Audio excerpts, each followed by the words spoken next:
While your essence was still whole, it was under a tremendous amount of strain. Your system would have healed itself, eventually. I simply sped up the process. Oh. Well, thank you. Think nothing of it, Captain. After all, it was the least I could do for you, considering what you've done for all of us.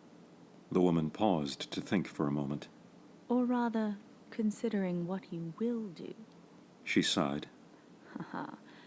I could recite an entire litany of dangerous reasons for one to avoid time travel, but migraine-inducing confusion would simply have to top the list. Don't you agree? Preaching to the choir, ma'am. The woman smiled. Ah. I take it your journey has been more eventful than you had planned. You could say that. Certainly could have been worse, all things considered. But if I never hear the word paradox again, it'll be too soon.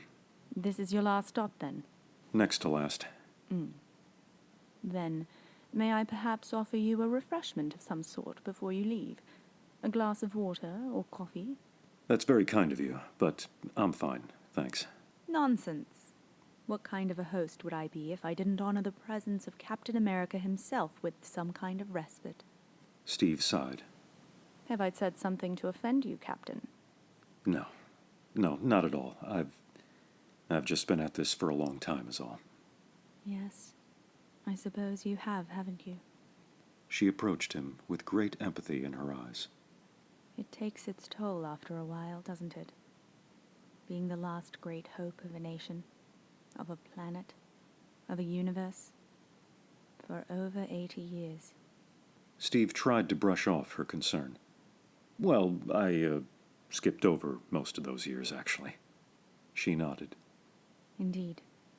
And that's the true reason why you hate time travel so much, isn't it? If I were robbed of that much time, I suppose I would too. Steve's smile disappeared.